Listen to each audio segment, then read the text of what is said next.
Good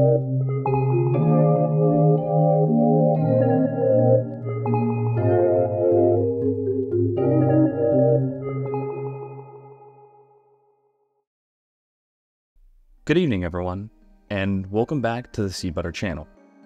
Tonight, as we often do, we're going to be looking at some analog horror content, reviewing it and discussing theories and lore implications. If this is something you love, you should absolutely subscribe to my channel, as we often do deep dives just like this one.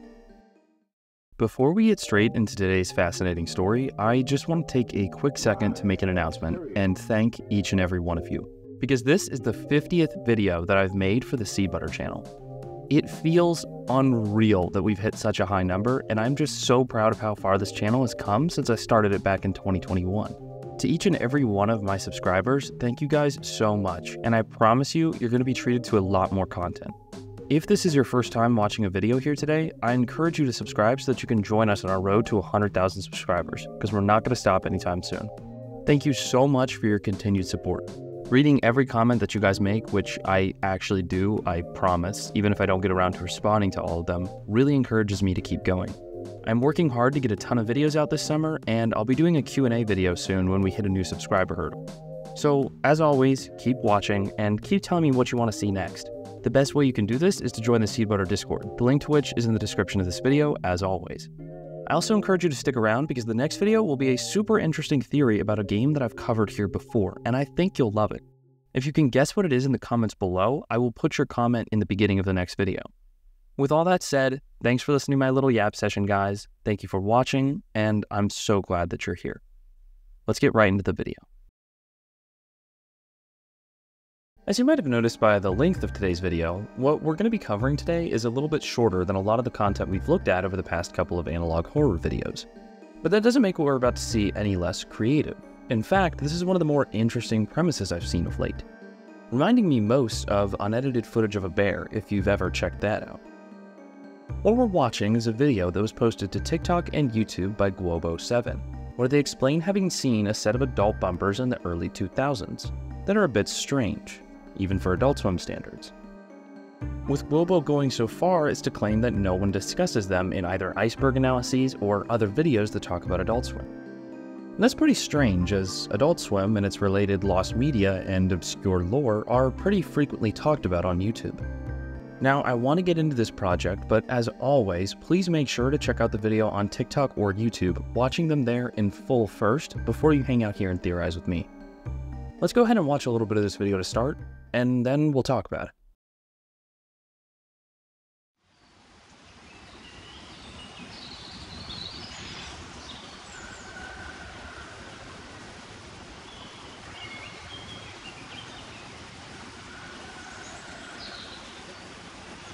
Should I go towards the bright light or away from it?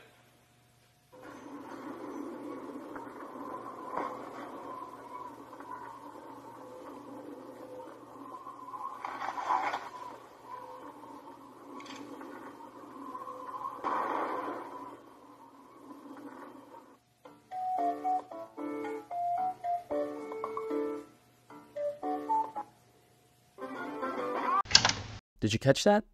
Not Peter Griffin falling. Before that, we see what appears to be a parody of a missing persons alert, saying, "Have you seen this person?" "I sure have," followed by a corrupted Adult Swim logo animation.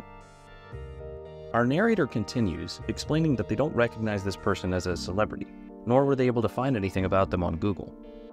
They upload what information they have to Twitter, where they get in contact with a user named Eleanor, chatting about old Adult Swim commercials. This internet stranger claimed to have VHS tapes with more of these bumpers, and our narrator provided their P.O. box so they could be sent over. Then, we get to see a little bit more.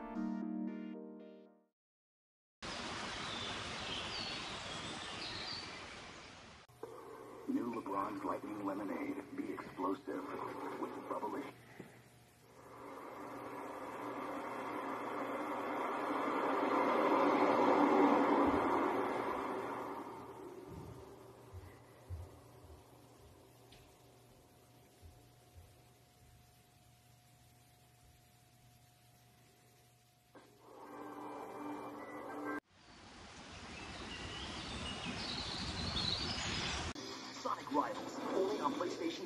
Rated everyone.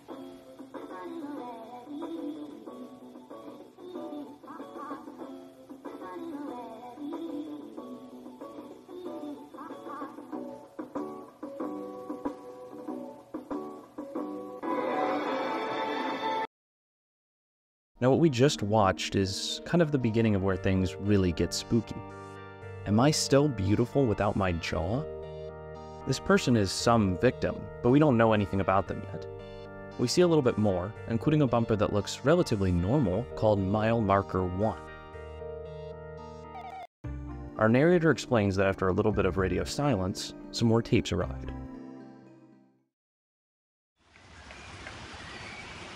You are watching Cartoon Network. No guitar.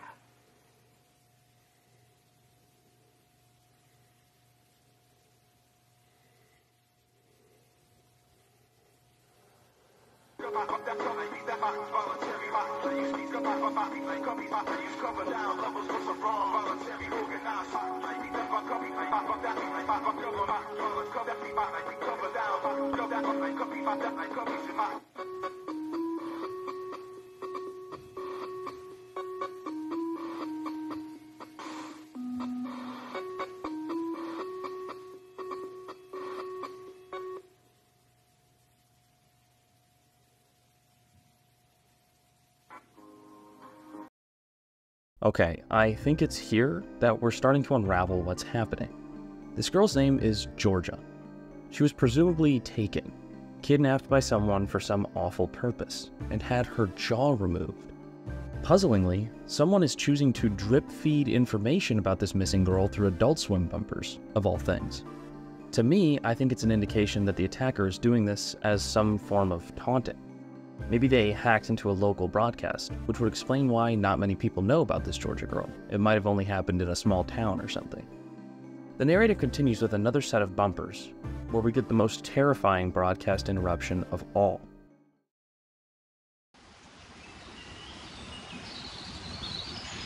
The Chocolate Factory for $19.95. Treat your family to chocolate creations. You must be 18 or older to call.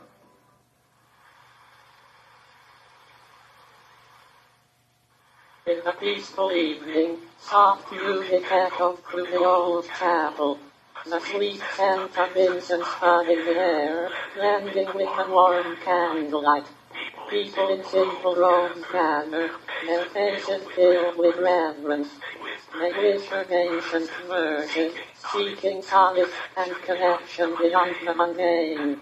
And with that she is gone. No eyes on her, all eyes on the altar. She was mine until she was no more. More will follow her, that I promise. That was a little difficult to hear, so I'm going to go ahead and read what was actually said. In the peaceful evening, soft music echoed through the old chapel. The sweet scents of incense hung in the air, blending with the warm candlelight. People in simple robes gathered, their faces filled with reverence. They whispered ancient verses, seeking solace and connection beyond the mundane. And with that, she is gone. No eyes on her, all eyes on the altar. She was mine until she was no more. More will follow her. That I promise. Seeking solace and connection beyond the mundane, all eyes on the altar, and most terrifyingly, she was mine until she was no more. This alone definitely confirms that Georgia was killed. The video ends with this ghoul saying, "More will follow her, I promise." Who on earth is this person? Why are they so terrifying? And what business do they have hijacking Adult Swim commercials of all things? Well, from here, we move on to the conclusion of the first video. The narrator explains that their contact quit emailing them, though strangely enough, changed their Twitter profile image to that of the character from earlier, and then blocked the narrator. The final scare is a video that this person sent to our narrator out of the blue, which is just a parking lot on film, but to me, I think it's an indication that our narrator is being stalked. This is probably a location or car familiar to them.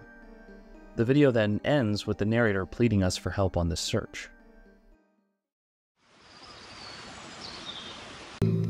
Even Even though your folks hate me, there's no one like you, Eleanor, really.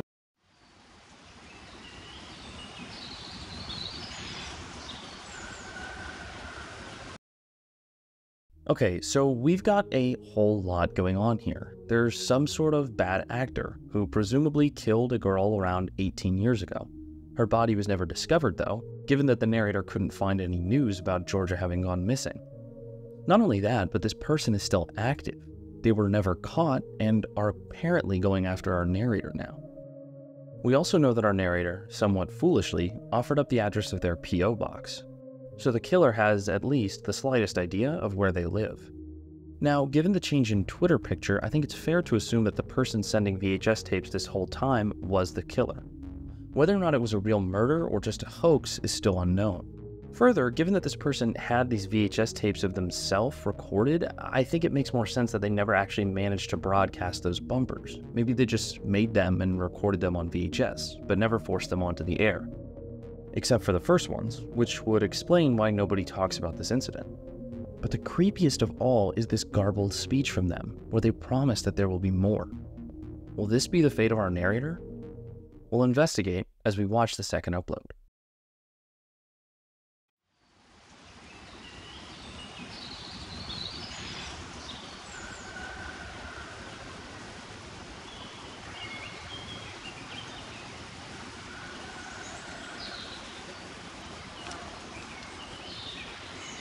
What you'd expect from an insurance company.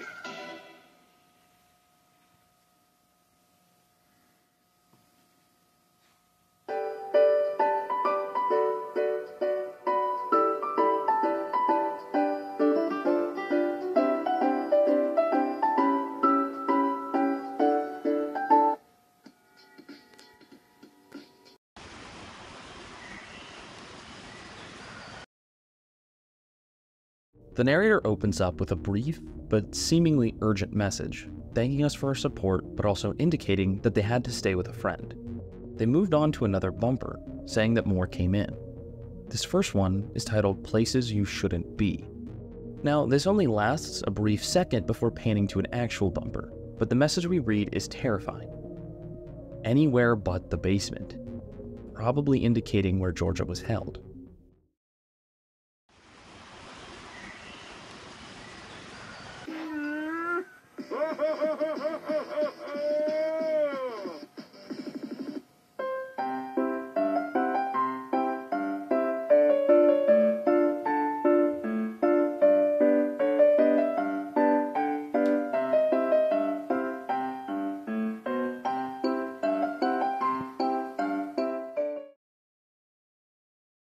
This next video isn't any less horrifying. A message plays calling Georgia ungrateful, saying that someone had to find a new friend. But wait, did you catch that? Just for a second, the text in this handwritten note flashes saying, I had to make a new mile marker. Not only that, but we see a drawing of Georgia who is once again missing her jaw. Are these mile markers dumping grounds for the girl's remains? Or are they something even worse? This next video is one of the most informative ones we've got so far. Let's go ahead and watch it. What? Between the eyes.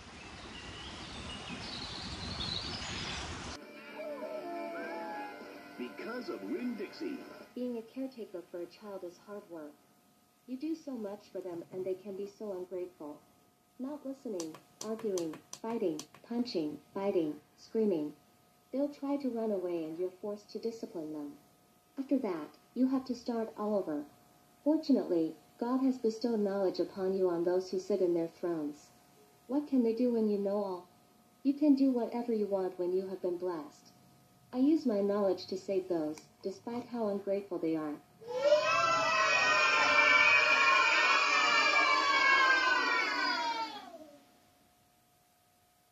Welcome to...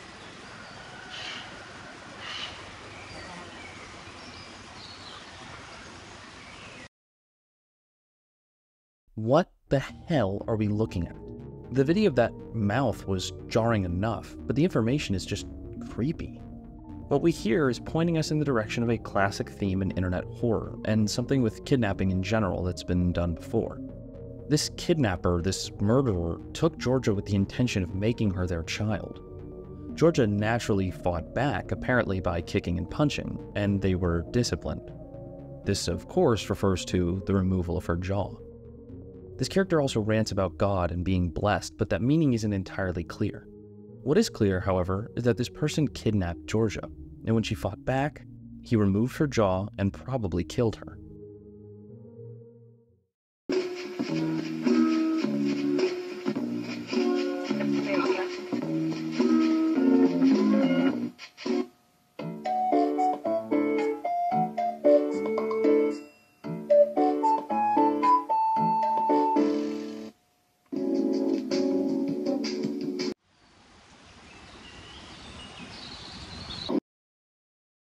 The next upload we see is a lot similar to the very first one which kicked off this whole adventure, except this time the text reads, "My headache is gone." My eyes can fly now. ActiveView Advance. See comfortably. Go to ActiveViewAdvance.com for a free trial pair certificate.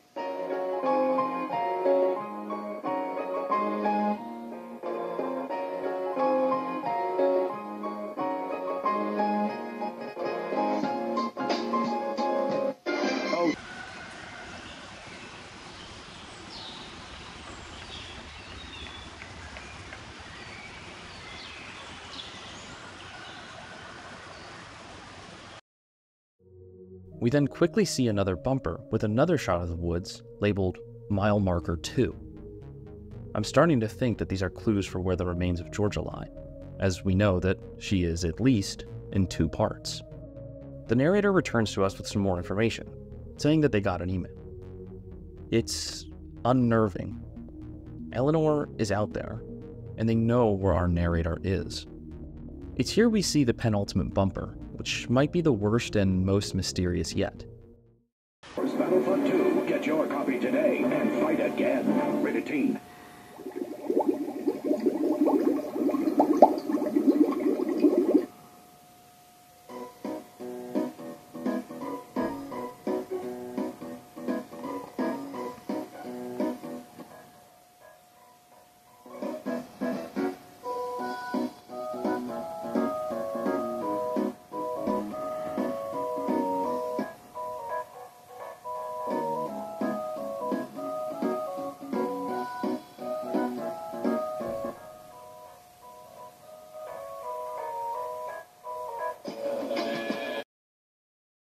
In the Adult Swim puppet show bumper, our peculiar orange character faces the audience, telling them about how well they've been taken care of, and then look off screen, as if they're seeking permission or validation or something. When this happens, we catch a glimpse of this. Now, I do have some ideas of what we're seeing right here, but it's important that we go ahead and cover the final video.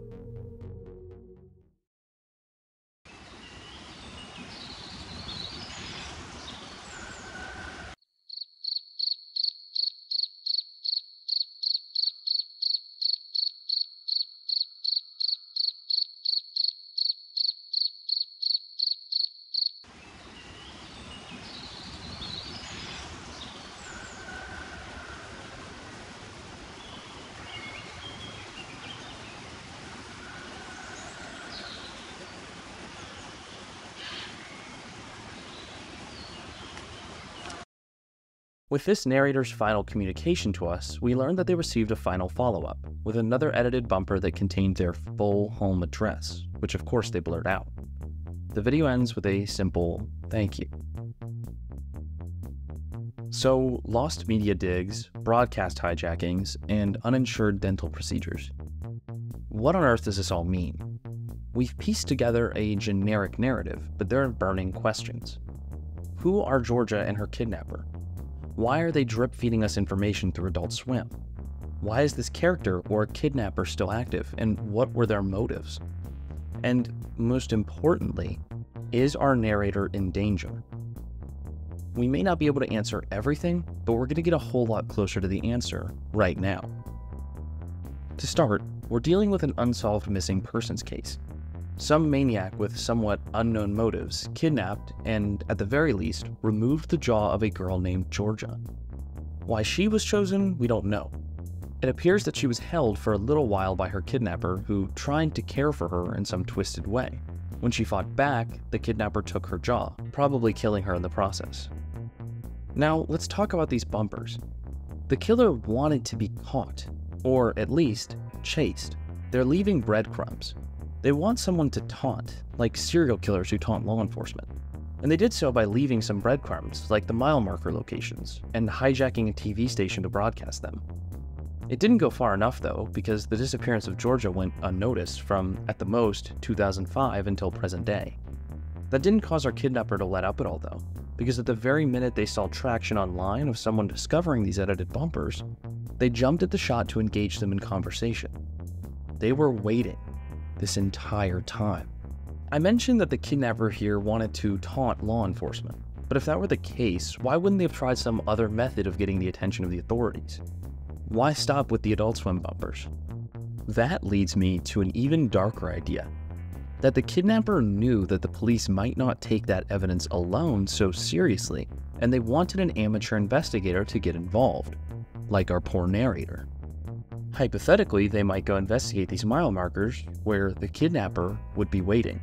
But of course, the kidnapper didn't even have to bother for that to happen because the narrator gave up their P.O. box address, which allowed the kidnapper to stalk them, gaining a new target. The closest thing we have to a reason for these kidnappings would be this unintelligible rant from the bumper, which used the text-to-speech voice, claiming that more disappearances would occur. Also, what's the fascination with George's jaw that the kidnapper plucked off? I think there are two explanations for this. The first being, it was simply a punishment for her resisting the kidnapping, and he just wanted to inflict pain. The removal of her jaw specifically might even have been emblematic of her talking back to the kidnapper, or something like that. But there's an explanation that I favor a bit more than that. Let's assume that this is our villain right here. Note the use of text-to-speech, and these gaping holes where nostrils should be. Of course, this image of our kidnapper isn't clear perfectly, but there is one that kind of is. I believe that these shots from the penultimate video are of our kidnapper. Thematically, it appears as if this doll represents Georgia, and she's looking over at him while she's forced into talking at a camera. You might think this person is Georgia because they don't have their mouth, but this person looks a lot more like a male. I feel that based off the shoulders at least, which we can see a bit better by increasing the brightness, which indicates this isn't Georgia. And look at the mouth. He's either covering it or he's missing it from his nose to his jaw. It's entirely gone. I think when we see more of this villain, we might come to learn that he's deformed and he's trying to make people like him. Maybe Georgia made fun of the way he looked and he lashed out. Thinking back to his monologue might give us some clues to his motive. His use of peculiar religious symbolism is odd, talking about altars and worshiping, and he describes a group of people so caught up in these behaviors that they didn't even notice that Georgia was taken. Thing is, I don't think he's describing a cult or something like that. I think the worshiping is a stand-in for the people being just too caught up in their own lives to notice George's disappearance. Maybe he's criticizing him for that. Maybe he's, for some reason, not a normal member of society and he grew to resent it due to his lack of understanding and participation. It might help explain why he took Georgia.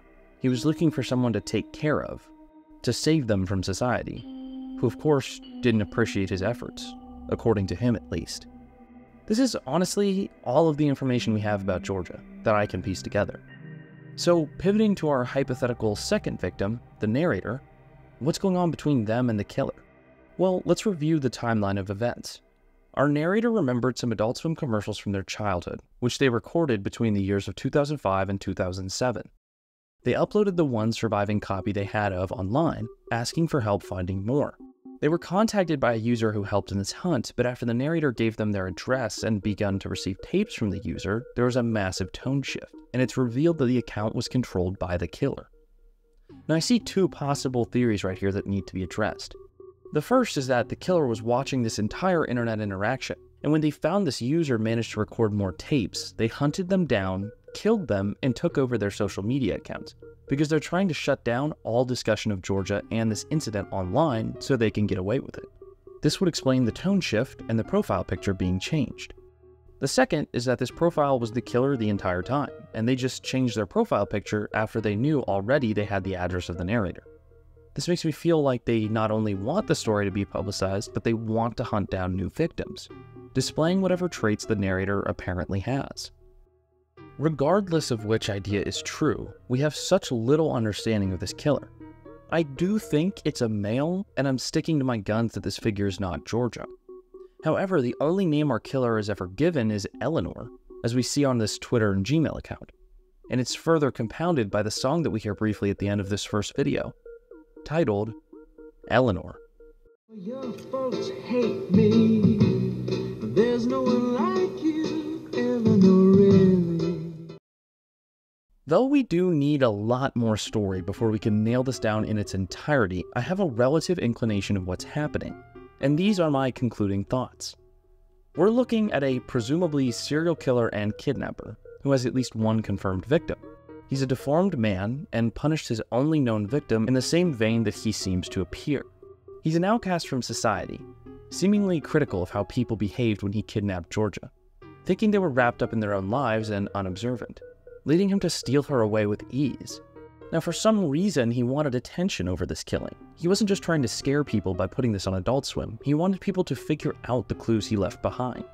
I think the mile markers he broadcasted are the locations of bodies, or body parts.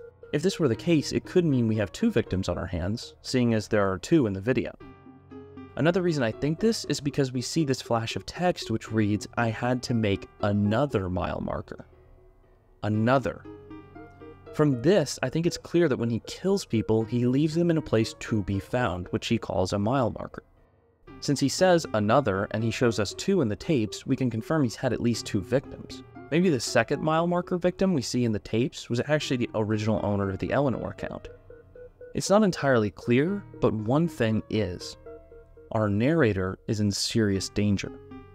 This guy has stalked her to her home pretty easily given that she surrendered her P.O. box location.